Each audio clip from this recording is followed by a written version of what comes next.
housekeeping here. Anybody that's in the audience that has not signed the sign-in sheet, our deputy auditor needs you to come up and sign the sign-in sheet so she can keep track of who's here. If you decide to come up and speak in front of the council, I need you to stand at the podium, speak into the microphone, tell us your name and where you live. County council members, Dawn has been having trouble transcribing. We need to keep the paper shuffling while we're talking to them. If you're going to talk, don't shuffle papers. If you're going to shuffle papers, don't talk. Okay? Those are some pretty explicit instructions. Anything else, Madam Auditor? Okay, if we shuffle papers here while they're talking, you can't get it. All right, we'll try to keep it down. Robin, what's the hand signal for that? Is that it? Okay, I got it. Okay.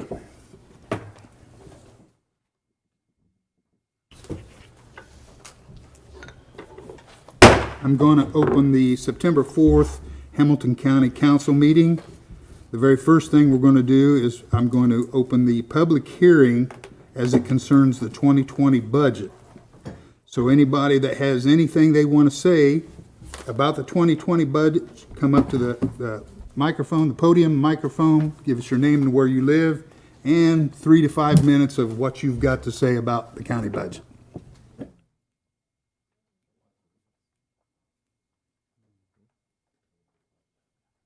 Good evening. Is this my opportunity to speak to the 911 Communication Center? No. No. So will I have an opportunity to do that? When it comes, it is not on our agenda this evening. When it gets on our agenda, then you will have an opportunity to speak to it. There is something on your agenda relative to the 911 Communications Board, I thought. Yes. That is a personnel amendment. It has to do with the people that work there. It is not the 911 tax. So that's what you're talking about? Yeah, I'm talking about the attempt to Yes. have the No, NOAA that- increased. Yes, that is not what's on our agenda tonight has to do with personnel matters inside that department, not the possibility of the tax. Thank you.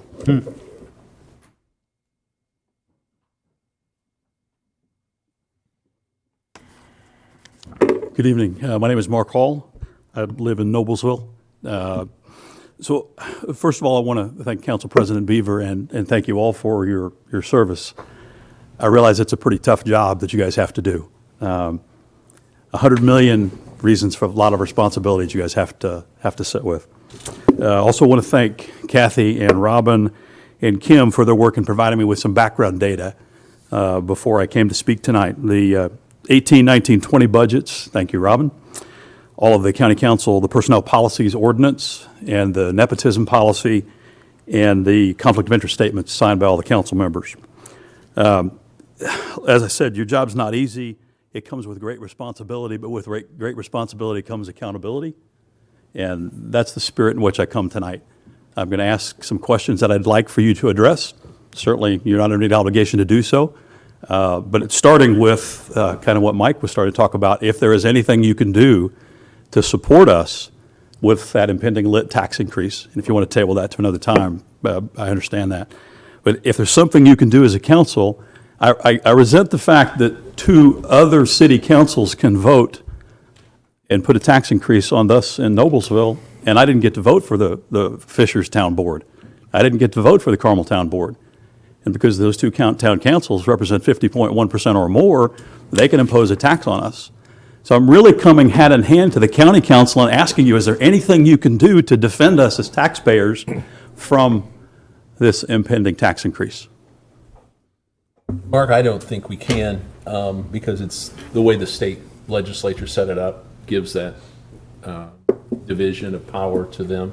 So I would tell people to contact their city council, whether just Noblesville or the people in Fishers and Carmel, contact their city council members and express their views on it. Is it correct three of the smaller towns could vote and put it in? No, it's got to be 51% of the overall, and it's based on incorporated area. So that's why Carmel and Fishers can do it. It's their councils alone. But you can also contact your state legislatures as well, because there's been bills in the State House to address lit and co-ed councils, because some state legislators consider that a phantom board and would like that to be on fiscal body, the county council alone. So that's something you can also contact your legislators about and your local city councils as Yeah, well. because there's two things that, and I'm very green on this, but maybe Mr. Jeter might know more, but I understand there's two ways that the cities do this. It never comes in front of us. There's two ways it could be. One is it gets approved through cities doing this, then the money would come through county council, and we would set tax rates, and we would disperse the funds. The second way is what I've been told is, what they're looking to do is set up a lit committee, so we would never have the ability to set the tax rate or have the funds come in and for us to disperse them, is what I've been told at the state level. That's not true? Okay, well, good. Mark, what you've heard is what we've been able to gather. Right. But truthfully, and I hate to have the other guy sit down, it is not on our agenda. We understand that it's coming our way, but it has not been presented to us, so we can't take any official action. When it's on our agenda, you will be represented by the county council. Just feel hand-tied because other Yes, other no, I governing understand. bodies could pass But a tax that on was it. special legislation for that particular issue. Gotcha. Pending, in light of that tax increase that, again, I expect is going to happen, could the council please talk to the justification of the 7% average pay increase and the 3% average pay increase for the elected officials when the national average for pay increase, according to the Society for Human Resource Management, is 2.8? Can I ask you a question on that? Sure. The 2.8, is that private or public? Across the board, both. Across the board, both. Yeah. Okay. SHRM, the Society for Human Resource Management, does an all-encompassing survey, 2.8% merit increases. And I realize the average 7, some had to get more than that, so that means some had to get less. But I want to understand the thinking, how we ended up 2 times or almost more than 2.25 times what the national average was in terms of pay increase. Let's just go down the line. Fred, you got anything you want to say? I didn't vote for pay increase on elected officials, and I understand that it might hit the agenda again tonight, and I, again, won't vote for any increase for myself or anybody else. So I don't want any raises for elected officials, number one. Number two, we have, 700 employees here in the county, and I'm not going to sit there and say that not every one of them deserves a raise, because I think we got some good employees. I think we got some people that do some good work. We went off a WIS study that was presented to us, because we don't, we have to sit there and compare it to other governments and what they're making. And so for that raise, some people might have gotten 7%, some got 2.5, but I stand by that vote to give some of our employees raises. But I do not support giving elected officials raises. So that's where I'm at with it. So and I also stand by our county government in our current budget too. So Amy? With regards to the 7% across the board, I believe there was one specific classification. If I'm not mistaken, it might have been Pat's. So roughly 4 years ago or so, it was determined that we had some inequities in how we were paying our employees. And if you looked at someone in the same classification, there could have been disparagement between their salaries. And so when we went through the process of how do we adapt to being competitive within what I will call the market, which you can look at private, you can look at public, Carmel Fisher's staying competitive, we weren't there. So the study was done initially, and we looked at it that we would do 2-year increases after we did an analysis. And so in order to maintain, we did it basically annually this year. So it was compared to between, I think, up through 2018. In order to, A, stay competitive, retain the people that we have, bring more people to the county government entity when job openings are available. And that's what the study ultimately indicated. And so I made the decision to vote for it based on that information. We could probably give you the document on who it was compared to, but it was within like counties of our size, as well as then those municipalities that are within Hamilton County. 2.8% is the average increase based on the information that you gave on your source. I wouldn't be opposed to reducing to a 0.2% or the 0.2% for elected office holders. I look at it, it's the same increase across the board, no matter what position you hold. That's why I voted for the 3%. Rick McKinney? I think Amy's explanation is similar to mine, so I won't repeat what she said. Ongoing discussion has been both among ourselves and with the commissioners on retaining employees, and I think we have closer to 900 full-time, and the question is, how much it takes to, retrain and recover from somebody leaving to go somewhere else. And not that there's been a, what do you call it? Exodus, but, like a competitive price war, whatever, back and forth with different entities. That's what we were trying to avoid, because we think the county has other benefits, whether it's health care and vacation, et cetera, that offsets maybe if it doesn't have the same salary as a city. But I don't, again, the 7% was explained by Amy fine. 3%, 2.8, I look at it as the same rounding up, so I'm fine with it. The only thing I would add, the professional company we use is Wagner, Irwin, Shealy. They do a comparison between our employees, private sector and the public sector, so that we stay competitive, and they make recommendations. We looked at it, it looked right to us. We follow that guidelines, and there's a bump. In lieu of a raise, you get up to the next level. We try to raise them every year, and some of them have different prices that go along with that bump. So we're trying to stay competitive with the free market as to what these people are worth in the open market. Steve Swartz?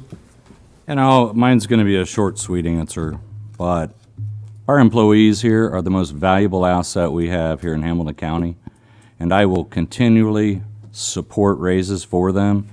These are the folks that keep Hamilton County #1 in the state, our county.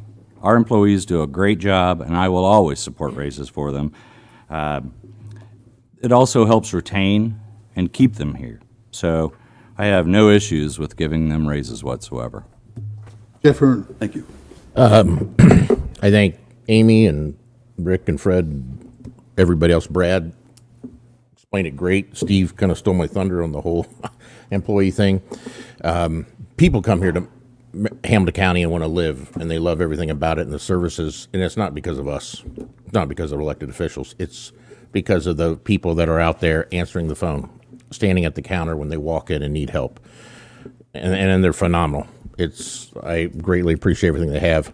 I believe in organizations that you promote within.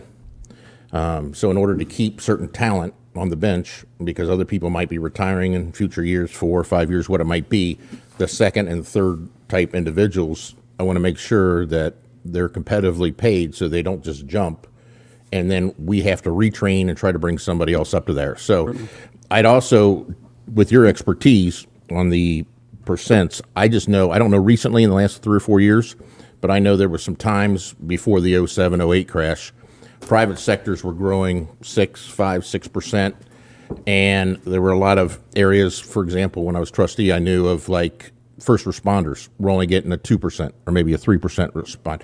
So they weren't keeping up with what the private sector is. And from what I've seen in graphs, and if you have better information, I reserve the right to get smarter.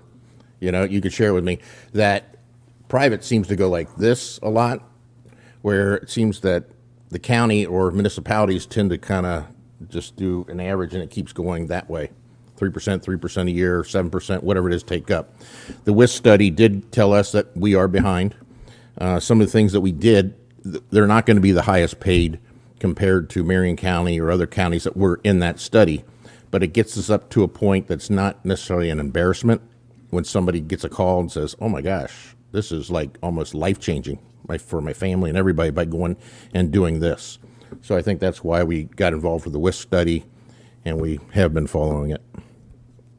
And Alexander? I'd like to thank everyone for keeping it short. But I guess the one thing I would just add to that is that I was not in favor of part-time elected officials getting raises. Our full-time elected officials kind of act in department head capacities, and we have to recognize that they're running just like our full-time employees that aren't elected. And there is a need to make those and keep consistency in those jobs. I'm not a big proponent of just having raises for just no good reason. As I think, Jeff, as you kind of said, the private sector allows you to be a little bit more flexible to do those things. And I think that that's certainly I would be happy to not take a raise, and I think I even motioned to reduce our salaries if possible. I was told that that was not going to be a possibility. But the fact is that the WIS study not only looked at our departments and things of that nature, but it also looked at the elected officials as well. One quick thing, if you don't mind, Brad, that I want to add just in regards to the WIS study, and I think accountability for it. We gave a little bit more freedom to our department heads and elected office holders from the simple fact that they can look at their employee, and we're basing, the study went into really looking at knowledge, skills, and ability of their employees. So if they don't feel as though their employee has continued to grow within their position, they don't have to move them up to what the next level, if you will, would be within their career. They can maintain as such. So they may not receive an increase, and that really gives more oversight. You have the option, but you can also decide not to. And prior to that, we really didn't have something in place that would, I guess, ultimately allow for people being responsible for And their Amy, roles. I know you've been around a lot more than I have on the Personnel Committee, and please correct me if I'm wrong on this, but I think we've not had, at least in recent years, where everybody has moved up what it could have been, the max. We've put it out there, but the department heads decide what it is. So we've never spent everything that could have been by what we suggest on the WIS study. And just to be clear, I have no challenge with pay increases. I'm trying to reconcile as a taxpayer the potential for a 10% local income tax increase and pay increases that average 7% when the average person who's working in a manufacturing job in Hamilton County is getting 2.8. I would say this, that it's, as Brad talked earlier, it's two different situations. We did this, had our increases, and at the same time, for the third year in a row, we lowered the county tax. Yes. If I remember that conversation, the working this was more focused on department heads and executive roles, and that there was a lot of other raises that were done prior to me joining the council in the years past. So like the comparison to what you're bringing up, where the 2.8 and things like that, I think the working class that really runs this county and does those things has been getting raises along the way, and this was really done more towards an executive level in the county. Correct. You are correct. So if I'm hearing you right, it was kind of a right sizing to get people in on par with where they should be relative to other comparable. And I would say the information we're using Yes. is like a year old. So we're getting them to where they should have been maybe a year ago with other comparables. Gotcha. So others are kind of going ahead of the curve, so we're always kind of We're lagging. operating basically a year behind because we prefer to have not necessarily projected or estimated data and concrete data from the year Right. prior. So the vote, I'm not sure I understand. What was the vote to pass the 7% or the payroll increase? Was that I voted for it. I'm I not voted sure. for it. Robin, do you remember what that vote was? I'll ask the question a different way. My question really is, did any council member abstain or recuse themselves because of conflict of interest? I don't remember that. I No. No. Fred didn't vote for it, right? I did not vote for, I think we had two separate votes. We did. We Yeah. did. The votes for elected officials raises, including county council, I voted against. Raises for employees, I voted for. So, Okay, so no abstains. The challenge I've got is there's two sitting council people that have family members that were directly impacted by the pay increase. So That's correct. yeah, I'm challenged a little bit with that. It doesn't violate any of the ethical pieces. I've gone through the conflict of interest. I've gone through the nepotism. It doesn't violate any of that at all. I'm just thinking that the spirit of the vote, where I, in that situation, had a family member that was going to directly benefit from a pay increase that I'm voting on, I would have recused myself. I would have abstained. So I'm curious as to. I don't have anybody working for. We all county benefited, worker. but because we voted ourselves a raise, But I will tell you, but I will say this, because. which I wasn't in favor of. Because I'll use Brad for example. What he voted on does not guarantee that his wife will get a raise. That's up to the department head. So it wasn't where something was like, "Hey, I'm going to directly vote to make sure she gets." Right, that's this why I amount. asked it what the thinking behind it was, because I didn't understand, and the taxpayers don't understand either. So that's why I was looking for the Yeah, thinking I behind appreciate it. the question. We're in The a, Oversight department is done heads is by a the great department. answer. we're in a unique position, Mr. Hull, that probably, I don't know of another body who's in the same position. We actually vote on our own raises, okay? Right. And by law, that's what we do. We're dedicated to raises or not raises for every county employee, including ourselves. So once I accept the fact that I have to stand accountable for voting on my own raise or lack thereof, I have no problem voting on any other member of the county employees, whether it be my wife who works in the recorder's office or anybody else. We, other than some contract employees and an intern, the county council has no full-time employees. We have nobody that works directly for us. We don't decide on these employees. Their department head or elected official decides the raise on everybody in their department. So while we do vote for everybody's raise, including ourselves, including any family member that might work for the county, we are not directly responsible for how much they get or if they get any at all. But the truth is, we vote for our own raise. So we vote for our raise and we vote for every other raise in the county. I accept that responsibility, and if you find that it's distasteful, that's okay with me. I accept the role that I was elected to do. I was more looking for an explanation. So the explanation to the department heads is a very plausible explanation to me that's just never been offered before. From, again, Joe Six-Pack taxpayer, there's a 7% across the board, and we have family members who are going to benefit from the pay increase as a result of what everybody voted on. It doesn't play well with the guy who's making $16 an hour struggling to feed his family. Do you have anything else? I do. So YAP, I want to make sure that you understand, I have no issue with YAP whatsoever. I have many people that I love that benefit from the services of YAP. My challenge is the unrestricted $240,000 that were allocated for them with no accountability, and as I've talked with Lisa Samuels from YAP, they could go spend $240,000 buying $240,000 $1 scratch-offs. Now, they'd probably not get money from the council next year.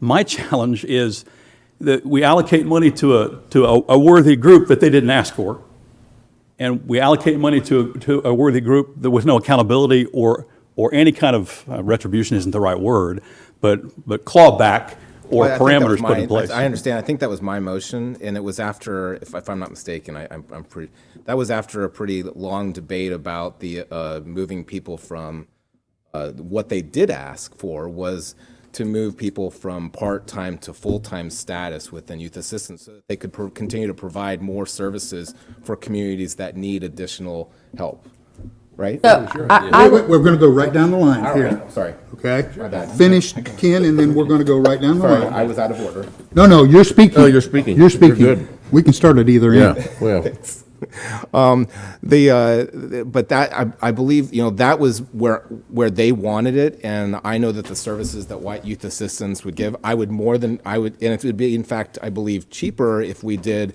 the personnel decision as opposed to unrestricted 240,000.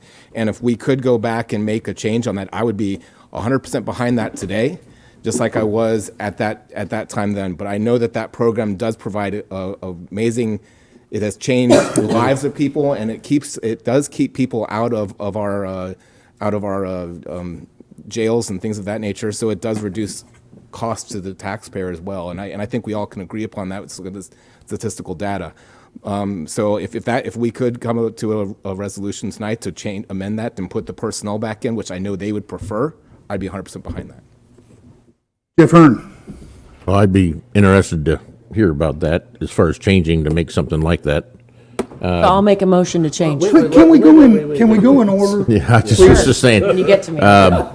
It's fine. Yeah, I mean, there's things that I think we make decisions on, and sometimes, and I'm at fault for this. Maybe I haven't done my research enough, or researched it enough, and I'm one to always say, look, if there was a mistake made, or if I didn't look at things well enough, I'm willing to admit it, and I'm willing to not just stick to my guns, and I'm staying. I'll work to try to make a change. Steve Schwartz. I don't know if Ken made that motion or if I did. Doesn't matter. I believe in it. There were several votes here and it passed. But looking back, I know I made the motion for the 3 employees, each of them to go from part-time to full-time. That's what I'm really after. The $240,000, the idea behind that was that they could go and find a different way to get their employees. And I realize what you've suggested on Facebook about corruption and the potential for corruption in the youth assistance program, which I don't agree with whatsoever. They have a proven track record of success. And the people and the board members that are involved there are very, very good at doing what they're doing. So I have no issues. In the perfect world, I really would like those three people to go from part-time to full-time. That's all I have. Okay, here's what I have to say about that. I'm in favor of the youth assistance program. I support what they do. What I don't support is forming another department in county government. Now, we already supply them with 2 full-time employees paid out of the county general fund. What they were asking for was 3 more full-time employees paid out of the county general fund. That would be 5 youth assistants, full-time employees on the county payroll. I appreciate the work they do. They raise money on their own. They get volunteers, whatnot like that. I don't want another county department.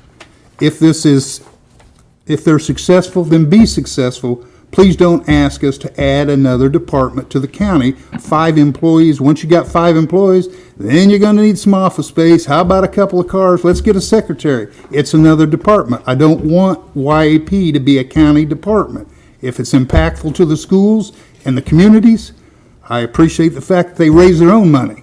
But they come in here wanting 3 full-time employees. I voted against it. When one of our other members brought up the idea of giving them some money, $240,000, I'll support that. I don't think it's cash. We're just throwing it to go ahead and buy some scratch-off tickets. They have a hierarchy and a leadership that we haven't had any problem with the way they spend their money. But I don't want a county department.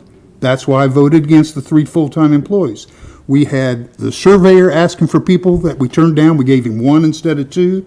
We had the Parks Department asking for employees. We gave him 1 full-time employee instead of 2. And now the question in front of us, can we give YAP 3 full-time employees? And that's salary and benefits, and the county benefits are substantial. And I don't want another county department. I voted against it. Rick McKinney. I try to be a student of history, and October 7th, 2015 is when we first entertained the idea of funding YAP. And somewhere along the line, it jumped from being a county probation department / program called LEAP, L-E-A-P-P, Linking Early Adolescent Prevention Program. And it turned into YAP. One of the judges did it. And October 7th, 2015, we were asked to fund $400,000. And we had a very, very lengthy discussion. And one of the quotes from one of the judges is that this was a community-based program, not government. We are not going to come to council meetings to ask for money. We will get our money from the community. And then it turned around that we gave them insurance and salaries for a couple people. So the idea is that it may be a great program. I don't think it's county government program funded. It should not be. It's gotten away from it, and it's similar to the adage of the camel getting his nose under the tent. Pretty soon you're going to have the camel in the tent. So I don't want to give them $240,000. I don't want to transfer or convert part-time to full-time. I think we need to let the community-based funding as the original model and what was originally stated by the judge stay that way. Amy. I'll pass. Fred. I voted against that, voted against them both, but I mean, you know, every year we vote in this council, we sit there and wrangle through and, you know, go back and forth, and it's our most contentious time on council is going through budget hearings. You know, we get through it, that's our jobs, you know, we all have different opinions, there's 7 of us, we go, you know, and we're all got pretty strong opinions. When it comes to the not-for-profits, we had a whole list of them, and it was a different approach this year for the commissioners because they sent them here to us, which actually was probably pretty smart because we got to hear everything they were doing instead of just seeing stuff on a piece of paper. Right. Every single one of those groups do good work. Every one of them. And we actually increase. I try to keep them capped because I think that those not-for-profits will end up eating you alive. That's just the way it is. They all do good work, but they will end up eating the budget alive if you let it. This year we increased it beyond the cap that I had in place for a couple of years because a lot of them made good cases. We increased it by $300,000, and that doesn't count what YAP wants. And you look at all of those not-for-profits that came to us, not one of them had the gall to come up here and have us pay for their employees full-time and ask us to give their employees benefits on top of the money that we already give them.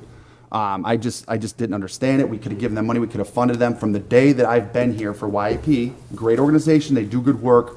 Every single time they come here, it's always a little more. It's always a little more. And I understand that there's a lot of well-connected politically people involved with this organization across the county. I get that, but that doesn't change the fact that we have to make some tough decisions. I don't support it. And what Brad said too, I want to echo that. We had Parks Department, actual county departments come here and say, we need 3 employees, we need 4, we need 2. We cut them down to 1. And then we turn around and just give these guys exactly what they want. They're not even a county department. They get 3 full-time employees with benefits, which actually, when that motion goes through, that will cost us more than the $240,000 that we were going to give them anyways, which is what methodology Brad was. So it's going to be a permanent strain on our budget once that goes through. But anyway, I don't support it. I'll vote against it. There you go. Thank you. Just to correct Councilman Schwartz's comment, I didn't impugn YAP or call them corrupt. So, but thanks for watching my Facebook page. I appreciate the follow. So I didn't get to, sorry, I passed to him so they could come back to me. So I think it's important to note that I do believe in what youth assistance does within the courts centric, if you will, as far as what they are doing. And so they're within that department. At this time, so I was in favor of the 240,000. However, I was in support of the 3 full-time positions being flipped from part-time. So what I would like to do is actually make a motion, and this is not due to your statement or argument that you've made here with regards to it. Is Can't something let him that feel good about himself at all. I'm not in a feel-good type of position right now. So what I'd like to do is make the motion to flip the 3 part-time positions under youth assistance to full-time as originally requested for the youth assistance budget. And I will make that second. I don't think we can do that. I'll make a motion to suspend the county council rules in order to have it heard. I'll second that for discussion. Okay, there's a motion and a second to suspend the rules. All in favor? Aye. Opposed? I'm opposed. Okay, that's 3 opposed, 4 for. So then there's a motion on the floor to go back and redo the county budget and take away the $240,000 and give YAP 3 full-time employees. We're going to go right down the line with our votes. Fred Glenn. Hold on, can I, How about discussion? yeah, discussion? What discuss? We had a budget hearing, and this was at the budget Correct. hearing. We have not Everybody's adopted laid the out budget. their particular case. Until we adopt the budget. But on I just got a clarification question. You're clear on your position, Mr. Hearn. I didn't say that. I'm asking for a clarification based on the motion. Okay, go ahead. Amy, you had said that, but you didn't say and do away with the 240. So I did not. That would have been a second motion or a second request. However, we can include it where it would be flip the 3 part-time to 3 full-time and remove the 240,000 cash that was allocated on the second day of budget hearings. Is that your official motion? That is. I will amend my second. The motion's been amended. We'll go down the line for additional comments. Fred Glenn. Yeah, I mean, I think I'm, you know where I'm at on this. I vote no. Yes. Rick, I really would prefer to have discussion before we vote because, that's what we're in right now. okay, well, they just voted. But the thought is, have we considered, or why don't we consider, if YAP, and again, I don't believe there are any statistics that show that they've reduced people coming to the juvenile center or the jail. They're under the judges. YAP is supposed to be under the judges. Probation is under the judges. How about shifting existing full-time personnel in probation to YAP? I think what you could do, just so you know, they do sign a document. Every youth assistance participant does sign a document that states that their salary is, or they're only guaranteed 1 year, similar to a grant. So if you wanted to have that discussion for the 2021 budget, as far as how they could shift maybe departments, or you could absolutely do that and then do away with certain, if they wanted to. So Rick, so I can understand what you're suggesting is that let's move them into a department that can manage that effort moving forward. That would be kind of what you're referring to. Well, it's how they originally started. Oh, Tricia I'm Akers just was trying to in understand. probation. I'm just trying to understand that. I don't see any issue with that. I would like to have that discussion with youth assistants and their leadership about how they want to structure going forward. As we're continuing to grow, we'll see. But see, again, the leadership is the judges. I mean, there's the ones that the program will live or die by. And Amy, I appreciate what you said, but again, it was funded in 2016. We're going into 2020. That'll be year 4. There has been no indication that their year-to-year funding would not keep going. I understand that. However, we do have the ability to do so. If we were to hit a recession and we needed to look at count, that is one specific area where you could reduce headcount, if need be, based on that document that they do sign. But then you'll have the argument, and I'm being serious, it's for the children. And everybody's talked about how the children, you can't cut costs for children. Yeah, that's true. Look, there's, So I believe we have existing personnel, and again, I don't want to steal people from Madonna, but again, she's under the judges oversee YAP, and rather than adding more money and expanding something that we don't have statistics that it is doing. I mean, we got great statistics about what they're doing. I mean, it's a social welfare program, and it's just getting bigger and more bloated, so. So there's a motion on the table. We're in discussion right now. Once we get to the end of the row on discussion, we're going to vote on the motion that's on the floor. Let me say this. The evidence that's in front of us is anecdotal. It is not empirical. Exactly. Okay, so you can say they're saving the children, and that's great. You cannot prove it. It has not been proven in front of us. It is not, like I said, it's anecdotal evidence. Look, we did this, so they're not in the jail. Well, that's anecdotal. So the truth of the matter is that we're getting ready to vote. Steve Swartz, you got anything else you want to say? I think I've made myself perfectly clear. Jeff Hearns. Yeah, I would just say that I've met with some judges, not necessarily on the YAP specifically. It's more on the courts and the backlogs and things like that and what they do up there and what they look for. They've all been big believers in YAP. They believe, and when I've talked to our local law enforcement, sheriff's department, people in the jails, others, they're telling me it's working. They're the ones on the front lines. They're seeing that. There's even somebody that's in the prosecutor's office that told me that she believed greatly that this was a good thing and working. I know Judge Nation started it. I'm a big fan of his and his knowledge base.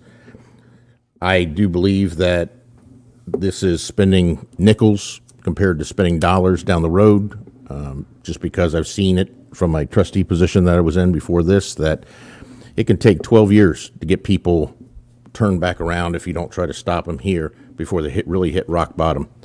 So I would be in favor of this with the taking away the $240,000. Ken Alexander. Last thing I'd say is that this is not just something a Hamilton County charity anymore. This is going statewide. It's been embraced at the state level, and it's moving in those directions. And I think Hamilton County is in a position where it can lead of how counties are dealing with this issue across the state, and that's where I want to be, is in a leadership role. Okay, so we're getting ready to vote here. We're going to start with Ken. Ken, I have one question. Does the state provide any funds? I would say that you'd have to ask the leadership at Youth Assistance. Well, you just have promoted them. If they've got on board. ICS is the only one providing the funds. Let's vote. Ken Alexander. Yes. Jeff Hearn. Yes. Steve Swartz. Yes. I vote no. No. Yes. No. It passes. They get 3 new people, and the 240 is not coming their way. And a bunch of health benefits. There you go. Okay, what else you got, Mr. Hall? Just one last thing, and it's really a question about the budget with regard to Criminal Rule 26, and the implementation is coming up now in Sheriff Quakenbush's department. With the decreased crime rate, and now the implementation of Criminal Rule 26, which is essentially the pretrial release for anyone that's declared indigent. And the statute that's come down says unless you're an arrest for murder or treason, you can qualify for pretrial release. So did the council consider any budget reduction relative to beds and staffing, knowing that this is coming? We've been in pilot program for a while, but knowing this is coming full implementation in January of next year. Fred, do you want to speak to this issue? No, I'm going to pass. Amy, do you want to speak? I just want to make sure I'm clear. To my knowledge, we didn't add to the public defender. We were increasing salaries. Is that incorrect based on that, or am I we were giving extra money so the judges could increase Correct. the contracts for pauper attorneys so that indigent people could hopefully get better defense and prevent the county from having liability on being sued. Right, so when you state the dollar increase, I mean, my understanding, what is it, so that there were people, so we could be more competitive again in order to have good representation for those that are, not that we were just spending exorbitantly, and I don't think the I pretrial apologize. would play into Poorly it. asked question. What I was really thinking about was impact to the budget for the jail and the beds and the care, because a lot of these folks will qualify for pretrial release and won't be housed. Rick, So was you that a got anything? consideration when we did the budget for 2020? Mark, no, we did not, because again, we have a brand-new jail pod, and we staffed appropriately, or we believe appropriately, based on the sheriff's, study and recommendation on what he needed, both for the safety of the inmates and the safety of the officers. So I think we're in a, what do you call, a learning period or learning curve, maybe for the next year, and then we'll wait and hear if the sheriff needs less or more next year.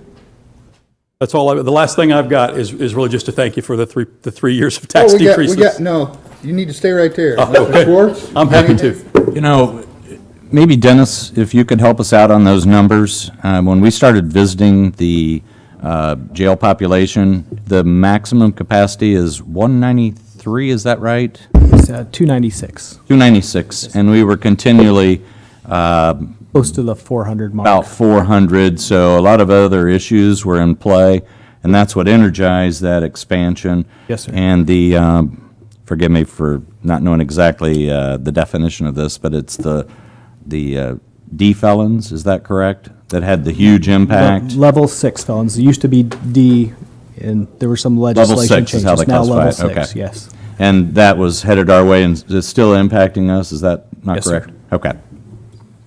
Jeff Hearn, got anything to say on this issue? Nope, I think you guys have said it. Ken Alexander? Okay.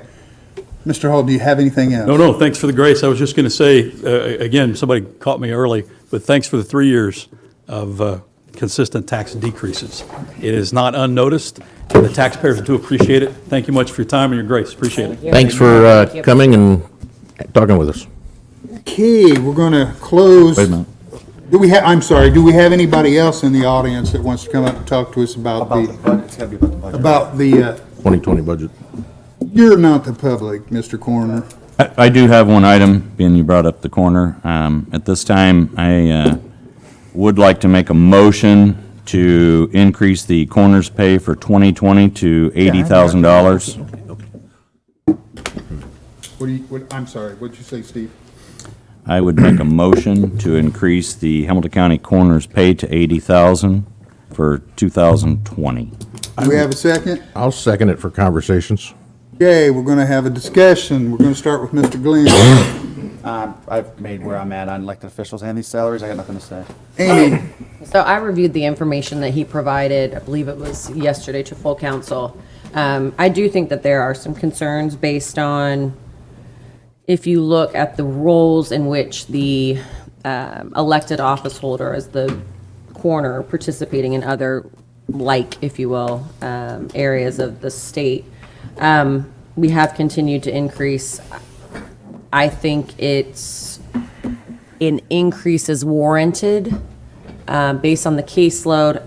However, I do think at some point in time, whatever that looks like, I think council needs to look whether that's a next cycle, maybe how the department is made up, and maybe we look to some of these other counties where the coroner is actually acting as more of a part-time employee, and then you have your chief deputy who's acting more of a full-time, and some of that, whether it be ambulance service or autopsies, are farmed out. So, Is that it? yep. Rick McKinney, do you have any discussion?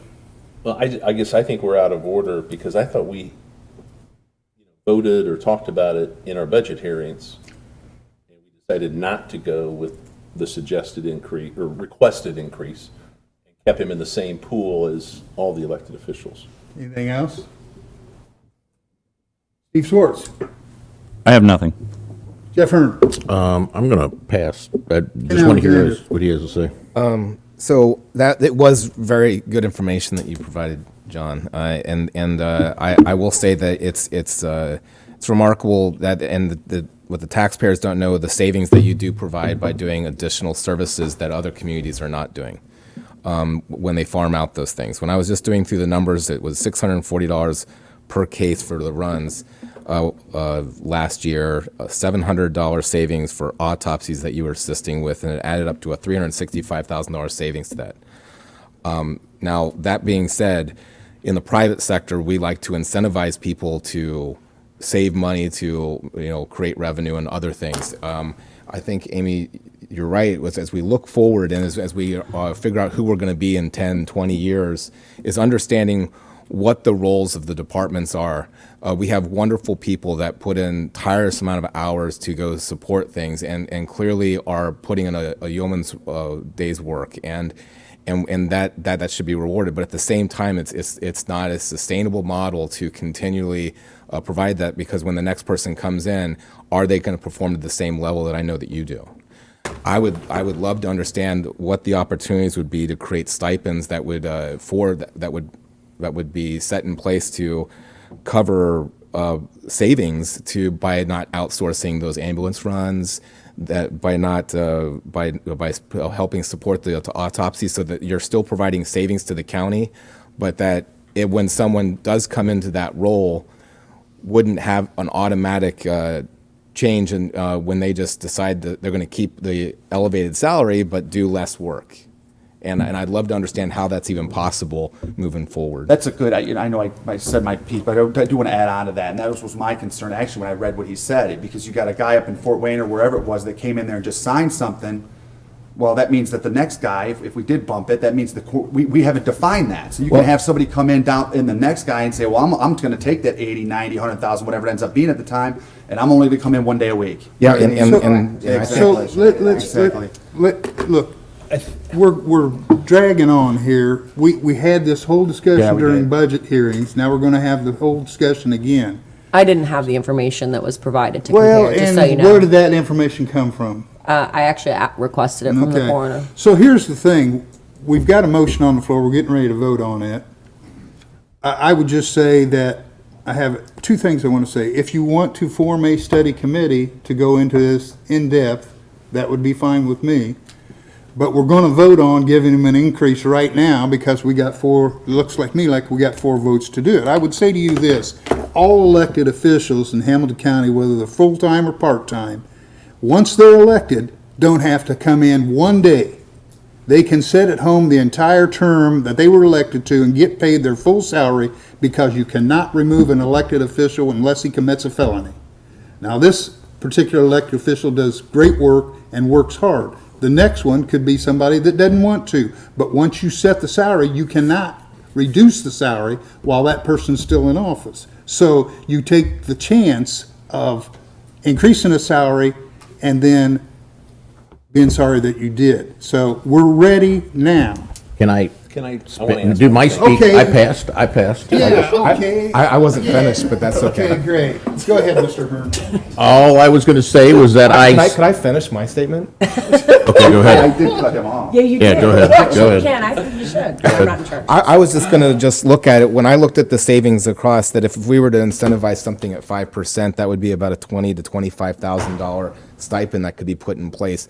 I'd love to see, and Brad, I'd love to understand how that could go forward, and if that study could be done, how quickly that could be put in place, and could we retroactively go back and No. if Not retroactively, and anything you do, if you don't do it tonight, when we come in a couple of weeks from now to do our adoption, we'll stay here until the auditor does the calculation, because we're hitting deadlines that cannot be passed over. So do it now or don't do it. That's it. If you want to do it for 2021, you got a year. But if you want to make it retroactive, you got to do it now. Fred, you got anything else? Yeah, I do, before I vote, we're ready to vote? No, I'm just. I don't want to, this is setting a dangerous precedent too. You know, we go through budget hearings, we go through every department head, go through every elected official, and we vote on it, and then, I understand your concern, but then we're gonna have people come here, well, I don't like what you decided in budget hearings, I want you to, that should not be how this works. We had budget hearings, we made a decision, and that should be the end of it. I mean, think about if we do this, next year we'll have 4 or 5 department heads coming here, sitting in the audience, well, I don't like the fact that you didn't give me the raise I wanted. I want you to vote on that again. We voted on this in budget hearings, that should be the end of this. We should not be discussing this right But now. that's because also their right. Right, it is there, but this gets gonna, if we let that kind of thing happen, it's gonna set a dangerous precedent going forward. So Amy, that's you all. got anything else you want to say? I think the amount that we've increased since his salary was set in place, if I go back, 5 years, it's increased dramatically as far as our county has continued to grow. And I don't think he's kept up. And I think we should put him in place with where the full-time, if you look at the full-time salaries in other areas, as far as what they may be farming out and the one guy's coming in to sign, but as far as who's there 60 hours a week doing the work, he's not compensated accordingly, as it stands today. Let's not have it go back and forth. Nope. Rick?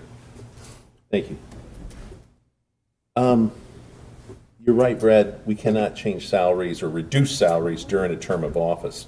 What we have not done ever in my 23 years is drop back a salary for an incoming person who has no experience or who is new to the office.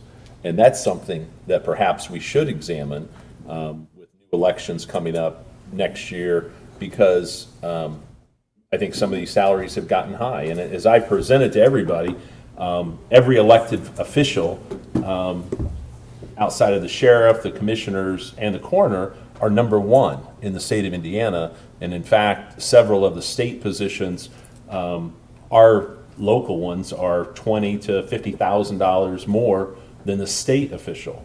The coroner's number 2, the sheriff's number 5. And Ken, you have a creative idea about the stipend thing, but I don't think we have that capability both in statute. The sheriff, the recorder, the clerk have, and I believe the surveyor, they have separate funds, and by surrendering the use of those funds, to get some compensation, we have a contract with them, and that's how their salaries have sort of been negotiated with the county attorney and the commissioners and us. But again, that's our job, to set salaries, whether it's for ourselves, it's for employees, other elected officials. And again, I would agree that the current coroner has done a fantastic job. He's led the way to get a new morgue, which is state of the art. But I'm also concerned that the previous coroner and now the current coroner has expanded the job. And so that's partly where this increase is coming from. And because as an elected official, they can do that. They can expand it. It's only us by saying, here's the dollars, and maybe it's a tough, stick and carrot type thing where we say, we're not going to increase your salary, 30% or whatever. And we give them extra part-time, and, it's tough. It's a tough decision, so. Thank you. Steve, you got anything else? No, I'm fine, thank you. Jeff Hearns, you got anything else? Yeah, so I'll speak on the first time for this. I liked Ken's idea, and I agree with Fred. It's a situation that's a very slippery slope. If you set this up just set it up as a straight, here's what you get. I like the idea of, is it $20,000 difference? What is that stipend? Where if he's going to continue to do all the things that he's doing, he can get it. If the next person comes in and says, I'm coming in the office for 2 hours once a week, then this is what they get. They don't get that stipend. So I like that because it goes right to him. Anything else, Jeff? Ken Alexander? I think I've said enough, haven't I? Okay, we're getting ready to vote. Call What for was the the dollar amount, Amy? 80,000. Okay, as we get ready to vote, I'm just gonna say one more thing, then we're gonna have a roll call.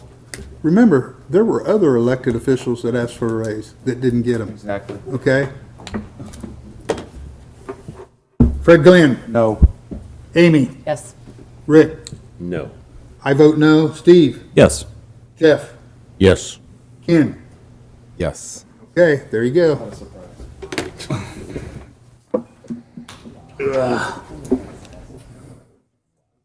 Okay, anybody else have anything they want to talk about as far as the county budget?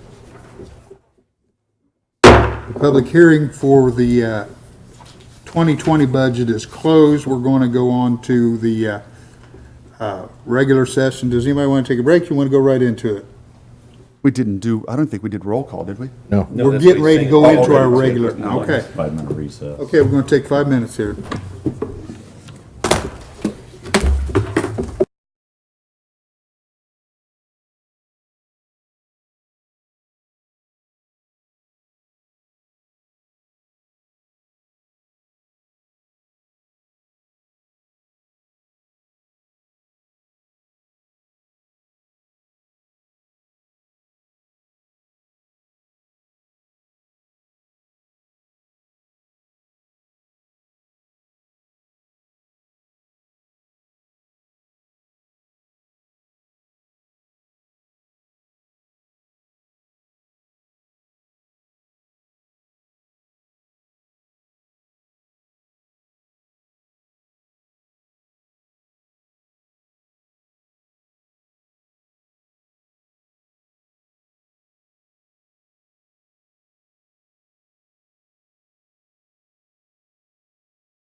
Oh my God, whatever. I'm going to open the regular session of the September 4th meeting of the County Council.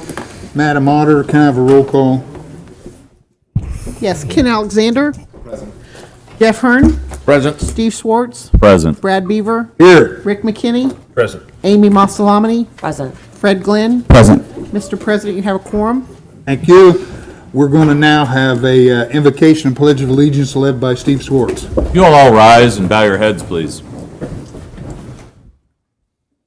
You all take a moment and pray in your own way.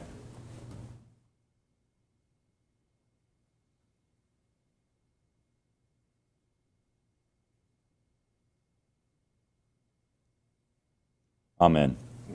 And now the invocation.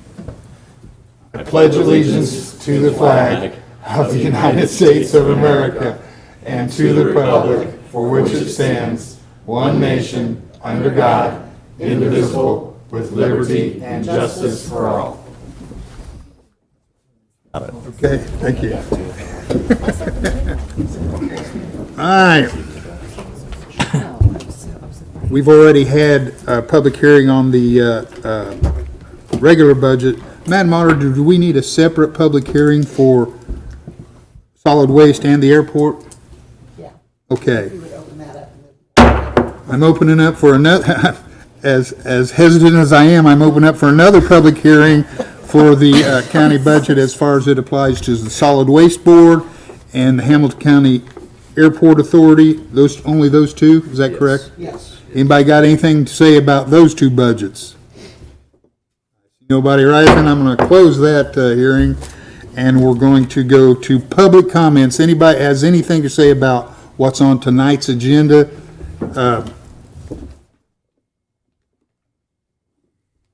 Okay.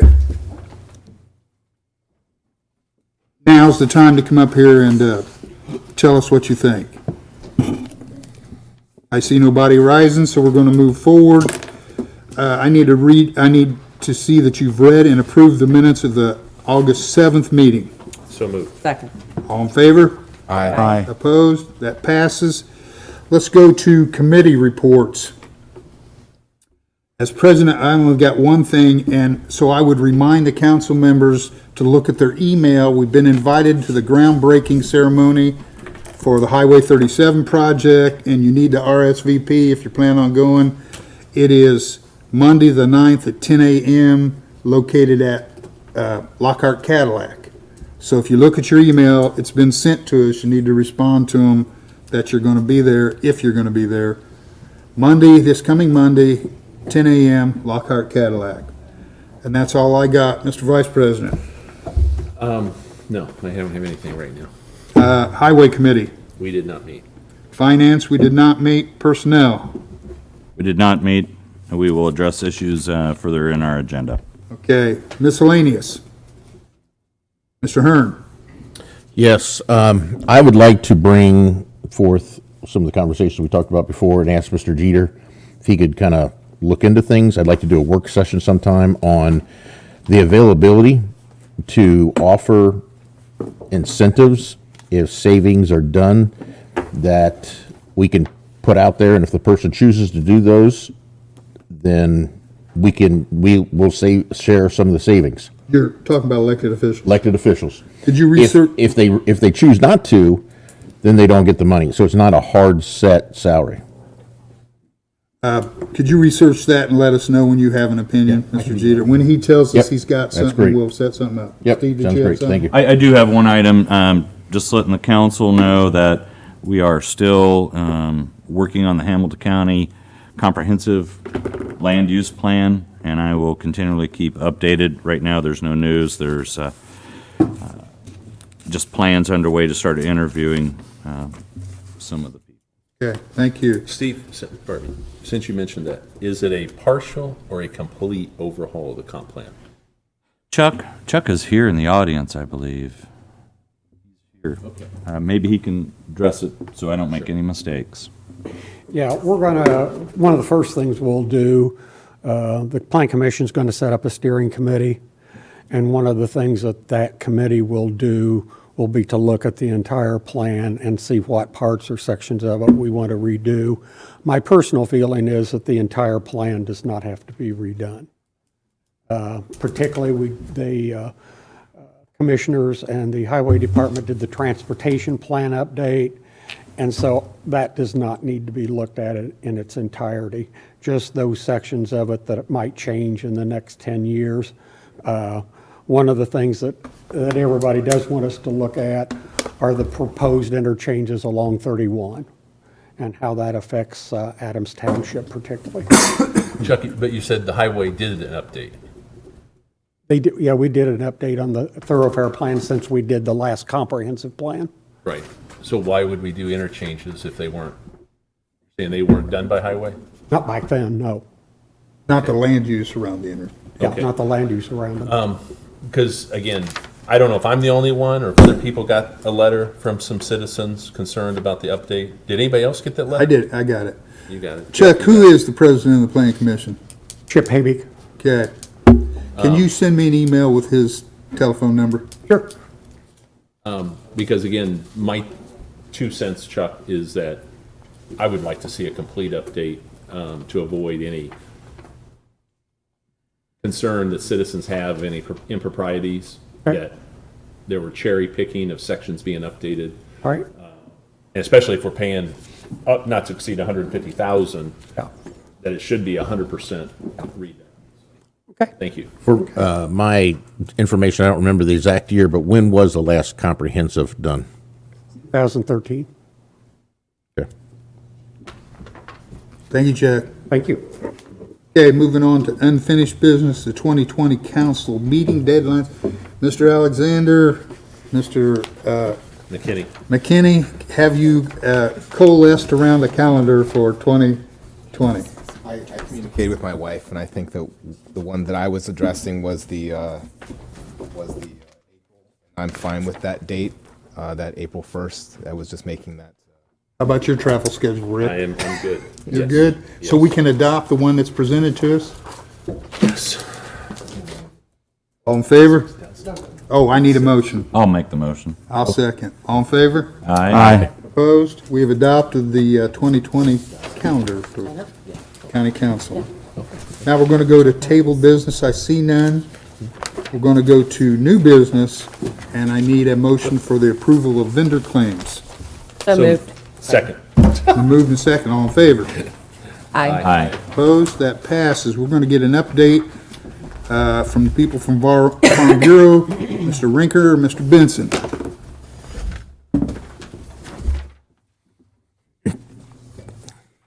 Good evening, members of the County Council. I'm Bob Benson. I'm a member of the Board of Directors. Mr. Rinker did all the negotiating and putting this together, so I'm just a designated spokesman at this particular point in time. I want to thank you for the opportunity to share some highlights of our most recent members survey and also our policy development meeting. I have four other members of the board with me. Dwayne Rinker, Neil Johnson, Jim Riggs are with us. And so if there's questions that I don't cover, they will be more than happy to cover them for you. First of all, you were handed should be in your packet, a flyer that looks something like this. It's called Hamilton County Agriculture. The total purpose of that flyer is to kind of tell you how important agriculture is. And we are, Farm Bureau is an advocacy for agriculture and for rural areas. And we just wanted to kind of bring you up to date. And this is the most recent from the census and USDA back as far as for 2017. A couple of things I would point out to you from the previous brochure that we put together. Our land and farms has been reduced from 52 to 50%. In addition to that, our land and farms is down, but no surprise to you, the total population of Hamilton County did increase. So there's some other figures in there that I'm not going to go into, but if you have questions sometime later, give us a call and we can talk about them. Our policy development does begin with a survey of about 800 members. We ask various questions of our members, and they send them back to us. They get two opportunities to provide or participate in this policy development, one by the survey, and then we have a general meeting in June in which they can come in and express their opinions, much like people do before your council. Three items we had on that survey this year I think will be of interest to you. We will try to keep them to the local, but something that's local, state, and national has to do with broadband. And we asked, do you favor broadband expansion or improvement? That was a pretty simple answer. 92% of the respondents said yes. Then we had to ask the question, who's going to manage those services? And 30% said local officials. Another 33% said state officials, and 28% said others. And if you look at that list of others, no, we're not going to get into it tonight because we'd be here for a while. Then another part of the question was, who should fund the service? overwhelming 68% said the subscribers to do that. State was 27%, and 5% of the people said local government with higher taxes. Yeah, that's what it said. Closer to home, we asked this question. Are you satisfied with the conditions of roads in Hamilton County? 46% said yes. 54% said no. Those answering no, then were asked, how would you fund improvements and repairs? They were given 5 choices. 55% of them said reallocate money from other funds. 12% said raise taxes. 10% said put out a toll booth. And another 10% said referendum. And then, of course, that other category of other gave us another 12%. Another question we ask of local interest, would you be in favor of using abandoned buildings for different uses? 97%, of course, said yes. How would you suggest they be used? 42% for homeless shelters, 27% self-storage units, 22% said other, and then 8% said correctional facility. So we look at all the abandoned stores that we have around, and that kind of gives you an idea of how our people are thinking about it. Farm Bureau mission has not changed from years previously. We talked about advocacy for agriculture, but we do participate in the local programs of supporting Purdue Cooperative Extension, 4-H programs, Soil and Water District, FFA, Young Farmer programs, Ag in the Classroom, and Ag Day that we have each March that's done by the Cooperative Extension Service. We appreciate the time that you folks put into county government.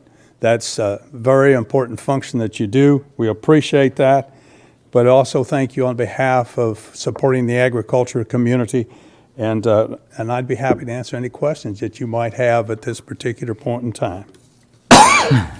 My question is on the back of your brochure. Yes. Is that common knowledge or is it state law? State law. Thank you. I did not know that. About the trespassing? Yes. Yes. Yeah, what I can't remember what year I think that it was started. 2 years ago, the DNR Was it pushed that 3 years through. ago?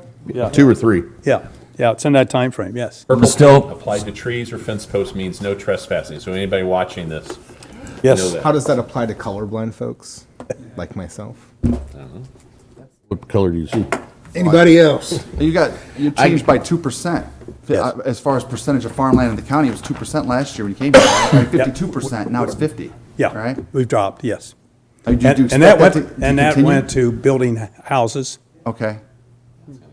Continue, I mean, but. 2 questions. there's- One, do you foresee, Rick McKinney brought in some information, I don't know, 3-4 months ago from Farm Bureau, it was like 2015 salary data on elected. Yeah, what they officials. stopped doing Do it. you foresee starting that up again, or is that just something that you've kind of That cut? is something I cannot answer. That will be a state level Okay. decision. But if you think that's important, I'd be more than happy to pass that on to. our AIC state took officer. it over. Okay, never mind AIC then. took it over. The last question is, you got in Hamilton County, average land value at $8,750. I know in southern section, you got $40,000, $50,000, $60,000. So I'm guessing where in Hamilton County is $2,000 and $3,000 acres? So that's. Ag that's Is it related. just ag? This is just ag. Just ag, okay. It's just ag. Well, there's people that have cornfields and fishers that are selling it for 60,000 an acre, so. I was just thinking, I just saw that average of 8,700 and for Hamilton County, it seemed way low. Trying to find out where it's located. Right, you know. Seeing where it's Anybody at. else? Thank you. Thank you. Thank you very Thanks. much. Okay, we'll move on here. We'll go to grant appropriations. And remember, grant appropriations don't need a sponsor. National Highway Traffic Safety SAVE grant for $5,500, Fund 8137. I need a motion. So moved. Second. All in favor? Aye. Okay, now we're going to have a few words from people from Hope and Recovery Center.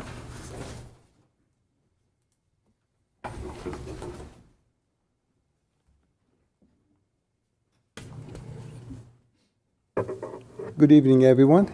My name is Rocky Shanasaz. I'm a local businessman in Hamilton County. I am here tonight to share with you great news of opening of an entity in Hamilton County called Hope and Recovery Centers, Inc. This organization is a not-for-profit and is aiming to help with elimination of our drug, opioid, and epidemics that we're facing in Hamilton County. And I'm going to share with you how we're planning to do that. According to the National Survey on Drug Use and Health, 1 in 12 Americans, or adult Americans, are suffering in some sort of a substance abuse disorder. That translates to about 20 million people in the country. And Hamilton County is right along in that number. Over the Labor Day weekend, we had 2 individuals in Hamilton County that suffered an overdose, and as a result, lost their life. My heart goes out to the family of these individuals. Even one of these individuals is one too many, but we are right on trends to see our 2018 number of overdoses to probably be broken and be having more of those overdoses. So far, we've had 23 overdoses, and I think all of these are statistics John can actually confirm that are not getting any better. In 2018, we had about 40 people that died of drug overdose. 12 of those people lived in Noblesville, 8 in Carmel, 6 in Westfield, and 4 from Fisher. So it's everywhere. The year before in overdose, we had 16 in Noblesville alone. National survey also shows that we've had over $740 billion annually in a loss of workplace productivity, healthcare expenses, and crime-related costs. How much money do you think is going to be lost annually right here in our own backyard in Hamilton County? Well, I've got a good news. I'm not coming over here tonight to asking for any money. So we're not asking for any fundings tonight, but I wanted to introduce this organization and the light and what its purpose is going to be. Hope and Recovery Center is a long-term residential inpatient drug recovery and mental health service right here in Hamilton County. Hope and Recovery Center will address the growing drug epidemics in Hamilton County by providing effective services here, not in Madison County, in Boone County, or Marion County, or anywhere else. It's for here. There's no other long-term treatment program in Indiana.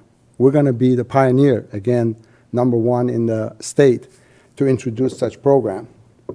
We're going to be collaborating with existing agencies and contract drug-related rehab and mental health services. So we're not replacing anybody. We actually bring in the people that are in this business together and form a glue that brings their forms together. We're going to treat clients that are going to be using an average of about 2-year period, going from phase to phase, both, as an example, medical supervised detox, intensive therapy, and group therapy, and supervised job placement, amongst many other services. services. We're going to try to help with drug addiction so that these folks don't fall through the cracks. A long-term 2-year program will allows us to teach the drug addicts how to control their behavior, which is what's missing in most of the programs that are running around the country. Today, these drug treatment centers provide 30, 60, or 90 days, which allows them enough time to cleanse their body chemically, but not to learn how to change their behavior. And that's going to be one of our main focus. We will be accepting self-pays, walk-ins, clients referred through the mental health court, and those who seek drug rehabilitation through criminal deferrals. Our source of revenue will include self-pay, private insurance, military insurance, work for pay, treatment community and private donors, state and federal grants, Medicaid, Medicare, state-funded insurance, state-funded treatment programs, and even talks of having city and township per diem fee assessment. On Monday, we're planning to ask Hamilton County Commissioners to consider creating a contract with the Hope and Recovery Centers to provide long-term inpatient drug rehabilitation services in Hamilton County. Once we gain the Commissioners' support, we will return to the Council to explore its way to fund some of the construction for one of these projects. At this time, we're putting our own skin in here. We're putting a 10-acre property located here in Noblesville, which is within the county zoning districts and jurisdiction, with an existing 16,000 square feet structure to seed the project and to start this project. We propose the property that is valued at $3.2 million be used by the county to build a gated residential inpatient drug recovery center. Our goal is to begin fundraising activity here in earnest to gain further community support. In exchange for providing drug recovery and mental health services in our community, Hope and Recovery Center asked the Hamilton County Council to lease the space back to this organization for a 25-year lease, $1 per year, and HRC envisions the need for 120 apartment units. These can be put into 6 buildings or maybe 2 buildings. They can be done gradually. All of that stuff can be hashed out in the next few months at a cost of about $50,000 per unit. That allows us to have apartments that can house, this 1-bedroom apartments can house 4 people per unit. We're anticipating to see 480 patients that are going to be residing in this facility. The facility is fully secure through a gated community, a dorm-like facility that has its own built-in office areas, cafeterias, indoor and outdoor recreational areas, treatment center, clinics, and so forth. When the patients progress to better or further phases, they're allowed to gain some freedom in living in a non-gated community area. Hope and Recovery Center will establish an individual contract with the medical and mental health professionals and other staffs to operate the drug recovery center. In the event the program doesn't work, there's no loss. We can use the facility for other services such as emergency shelter for domestic abuse victims, which is something else that Hamilton County needs. My aim and goal is to put some funding toward a community service that is going to have a true impact in Hamilton County. And I'm here to answer any questions you may have. I'm here to ask for your guidance, ask for your counsel. We want to make sure that this is going to be successful, and if there's anything that you have to add. This is a dynamic program, and we want to have everybody's input into this. Council, any questions? Thank you. Rocky, Go ahead, Rick. does Aspire have anything similar to what you're doing? They do, but they do this outside of the Hamilton County, and their program is a very short term. It's like for 90 days, I think, or less than 6 months. Our program is a 2-year program, which by most experts' opinion, it's really what it's going to take to change the behavior of a drug addict. No, I applaud you. It looks terrific. But my concern is that we currently have Aspire getting between $4 and $5 million a year, and whether or not your presentation to the commissioners can investigate diverting some of that funding from them. We absolutely are seeking to become certified by the state of Indiana so that we'll be qualified for those funds. We're looking at the varieties of sources of revenues to make sure that this is a very successful operation. Thank you. I would just say, one thing I'd want to hear before I would give my blessing or moving forward on something like this is I like to vet out a lot of this stuff, and I use Nancy Chance as someone that makes sure there's not duplication, make sure accounting methods are all good, the whole bit, and everything's structured right with her expertise and background and knowing what's going to work and what's not. Well, So I have the good news to let you know that Nancy Chance is actually on our board. okay. Some of the names that are involved in this program, for Mr. example. Sanchez. I'm sorry. Yeah, we're good. Anybody else got any questions?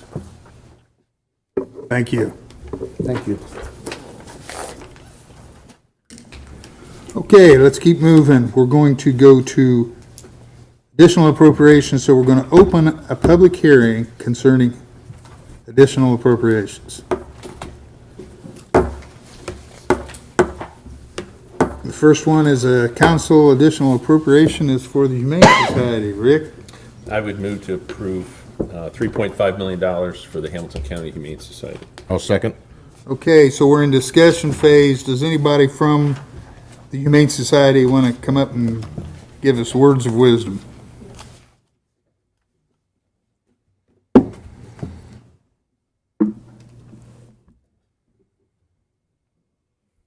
Well, first, thank you for the opportunity to be here this evening.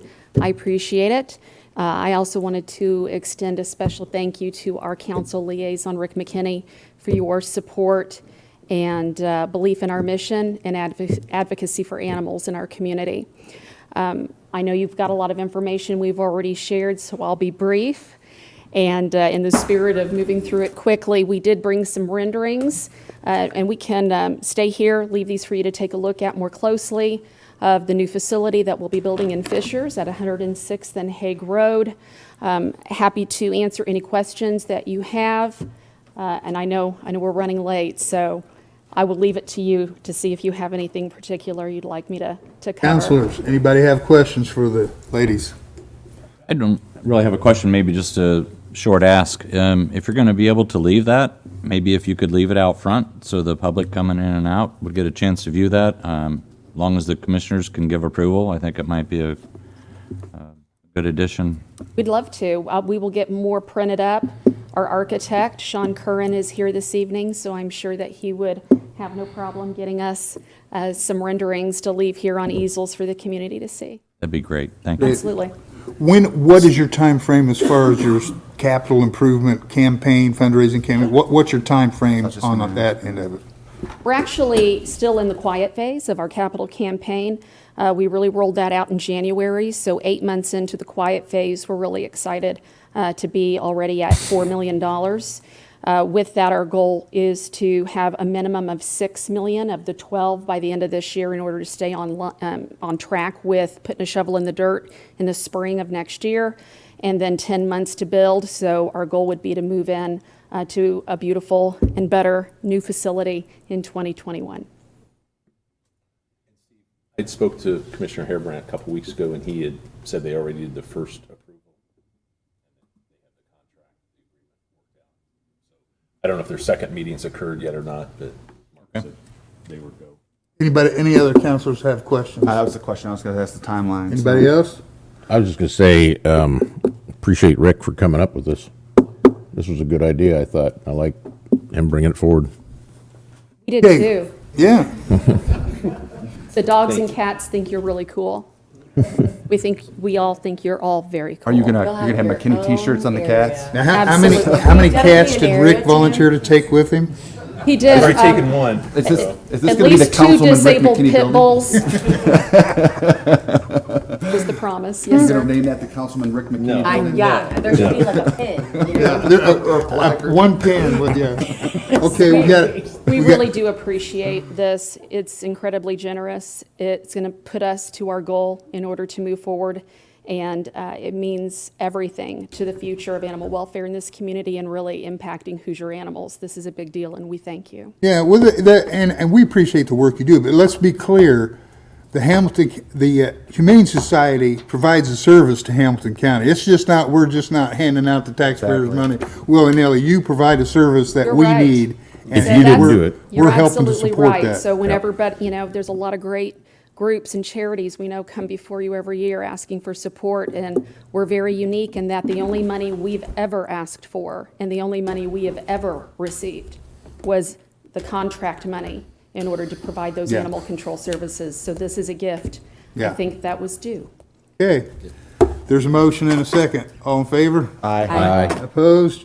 Thanks, ladies. Thanks for Thank you coming so in. much. Thank you, appreciate it. Okay. Now we're going to planning, additional appropriation for planning, adoption of a revised job description, 144 amendment. No, you skipped some. Really? What is it? $2,500. Oh, hey, Mark. What? I'll make a motion. I'll second it. I'm missing. It's just an invoice for budgets. Okay, go ahead. I'm sorry. They made the motion in the second. All in favor? Aye. Opposed? I was Okay. open for discussion. I was gonna just ask a quick question. Just for everyone's sake, I mean, when we do those things, if we could provide at least just a quick description, I think would be very helpful. Well, I was gonna say, what this is for is hourly fees over and above what his budget is, or not budget, but what his contract is that we've contracted him for the 2 days of budget hearings, so that he's here for that. I was just gonna ask if it's, I don't know if it's Rick or if it's Brad, but is there a way we can just figure this into his contract next year? Yeah, I think Rick's going to work on. The truth of the matter Okay. is that our attorney contacted me, asked me if I wanted him to be here at those meetings. I did. Yeah, It I was think it's above important. his contract amount. Right, and I agree with it. It's Yeah. a good idea, Jeff. I suggested to Chris to revise his contract, and I think he's gonna do that Okay, thanks. next year. Okay. So that's passed. So that's all on council additional. Yes, yeah. Okay, let's go to planning, adoption of revised job description, 144 amendment, transfer and additional. I want to do all four of them at one time. I'll make the motion to approve A, B, C, and D. I'll second. All in favor? Aye. Aye. Opposed? That passes. Sheriff, 144 amendment. Thank you. So moved. Second. You're welcome, Chuck. Thank you. You're welcome, Chuck. It's been moved and second. All in favor? Aye. Opposed? The sheriff's 144 amendment passes. I think I did, didn't I? Yeah. Fund 1138, cum cap, fund transfer, $60,000. So moved. Second. Seconded. All in favor? Aye. Aye. Opposed? That passes. Fund 1140, cum cap, fund transfer, $55,000. So moved. Second. All in favor? Aye. Opposed? That one passes. Fund 1219, Park and Recreation, adopt a new job description and title change. That's you, isn't it, Rick? It is, so moved. I'll second. All in favor? Aye. Opposed? Parks job description change passes. It's just a title change. It always starts that way. Fund 1222, statewide 911 Fund 144 amendment. So moved. Second. All in favor? Aye. Aye. Opposed? That passes. Okay, Fund 1025, Hamilton County Airport Authority Capital Fund request $200,000. That's got, I'm the sponsor. Mr. Howard is the Airport Authority's attorney. He's here to give us the rundown on a project they got going out there. I'll motion for approval. Second. Moved in We second. really don't want it. Yeah, no. Hold on a minute. Yeah. This was advertised as $200,000 from the Airport Capital Fund. The board generally asks, and how it got noticed, I don't know. I'm not going to throw anybody under the bus, but the request was 200,000 from county general and 50,000 from the airport capital fund. The reason being that the airport capital fund with the runway extension project, the matching funds on that are taking up all the money, all the additional money. Let me tell you a little bit about this project, and I'll be much more brief than any of your other speakers this evening. I can guarantee you. The Field Base Operator, FBO, First Wing Jet Center, used to be Montgomery Aviation, has made a proposal to the Airport Authority to construct 12 separate executive hangars.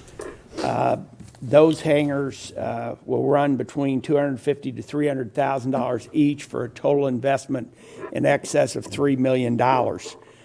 They will also be building the taxiways for the planes to come in and out of the hangars. The hangars will be on the west side of the existing T hangars for those of you who are familiar with the site.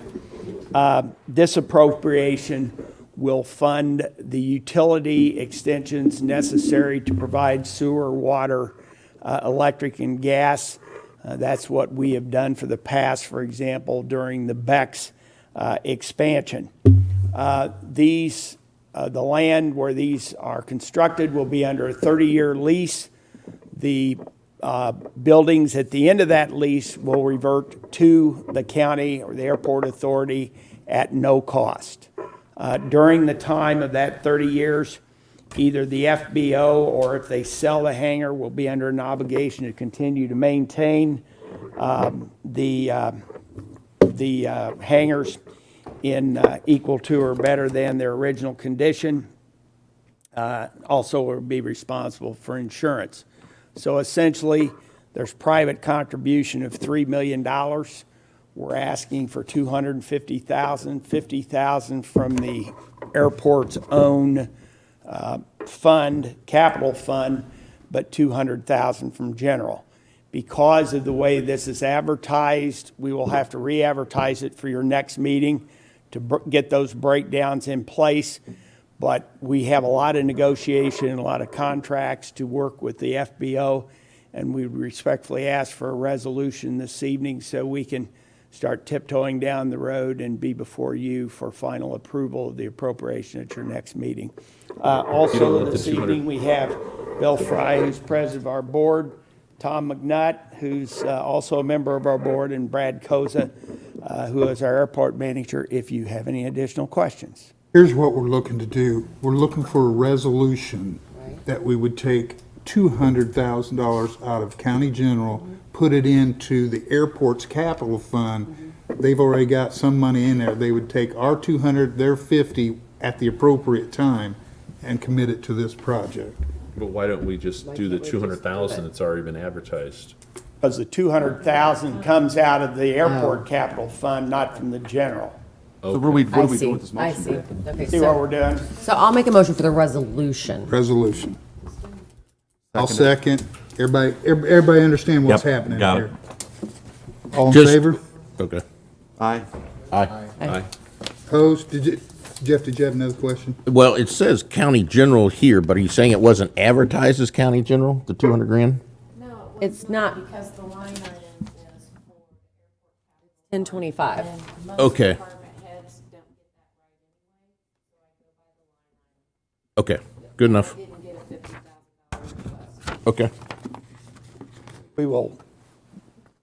I will be at the auditor's office tomorrow morning. Okay. Yes.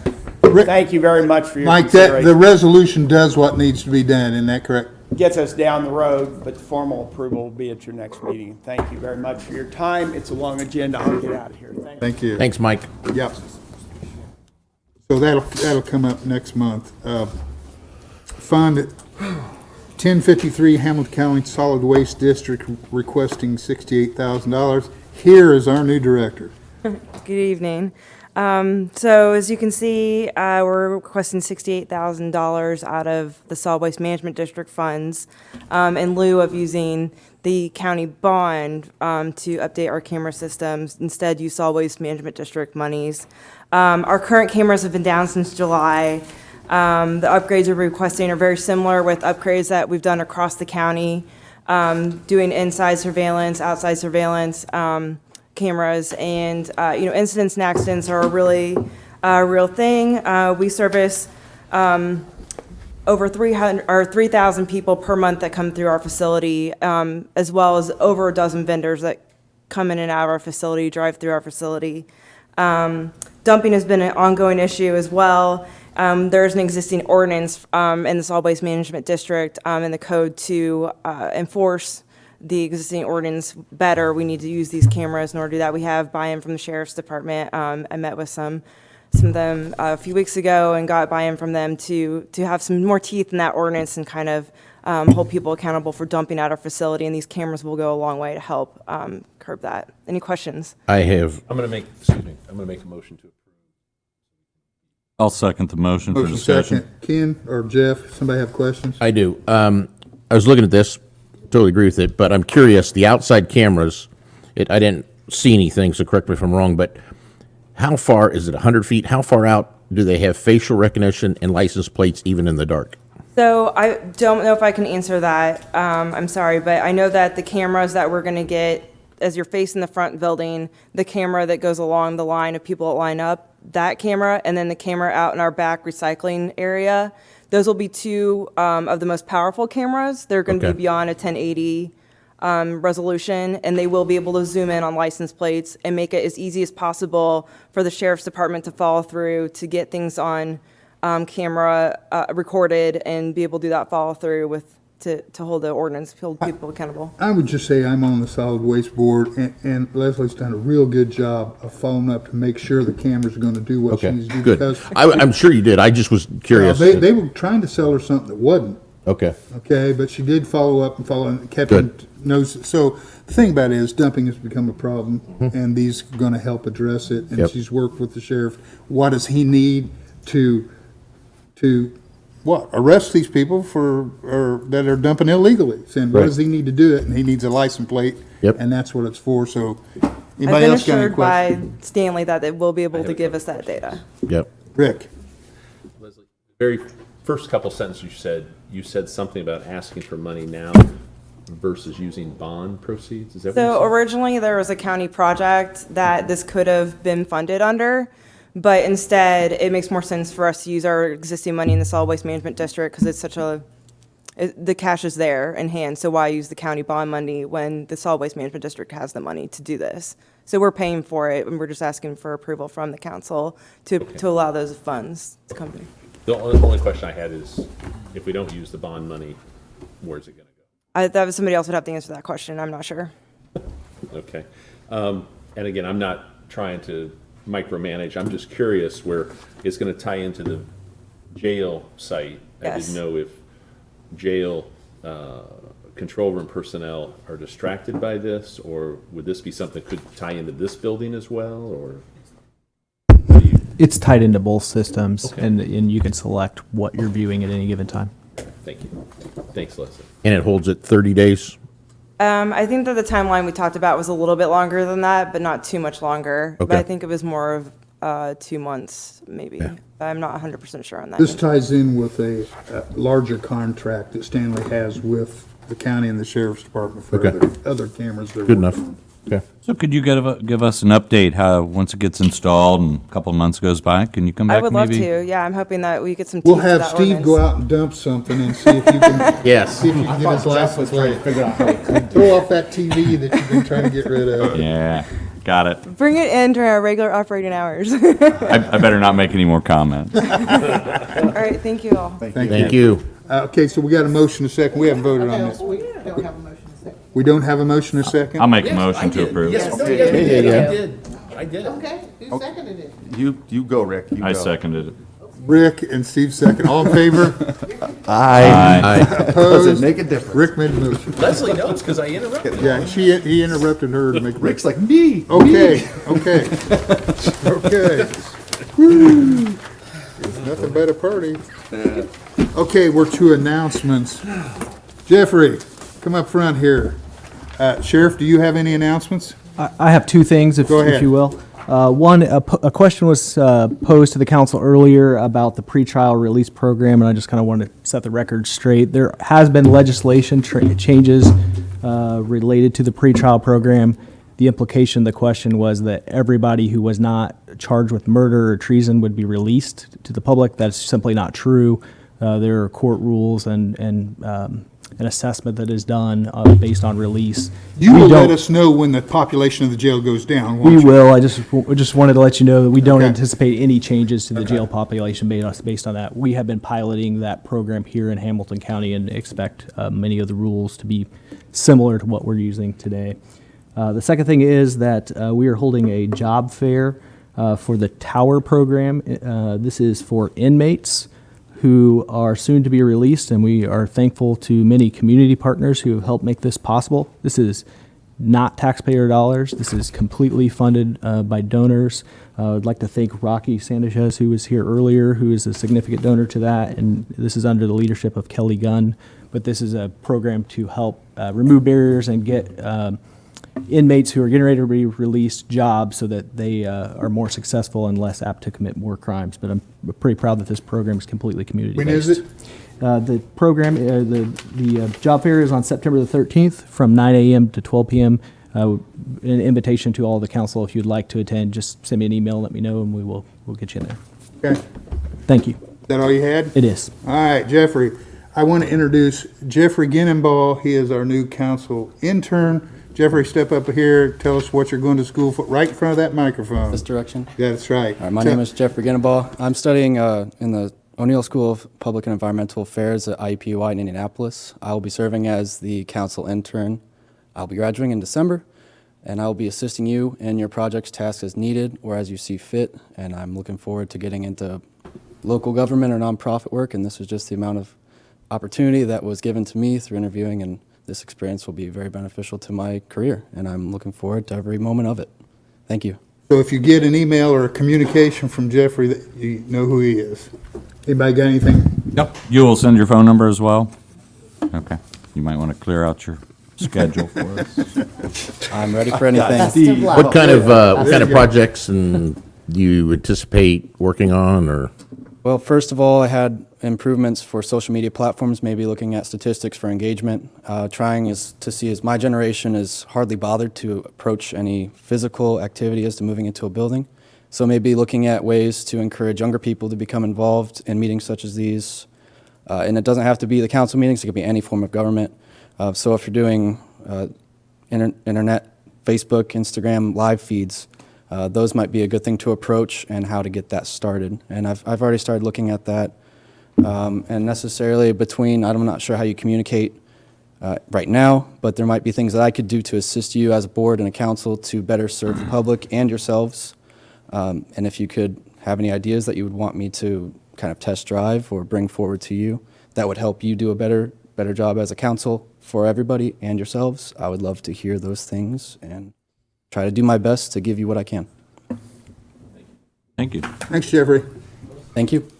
Council Attorney, do you have anything for us? Nothing for the group. You'll get back to us when you have some thoughts on that? Okay. Okay. Madam Auditor. I have nothing. Council members, anybody else have anything for the good of the order? No? We're adjourned.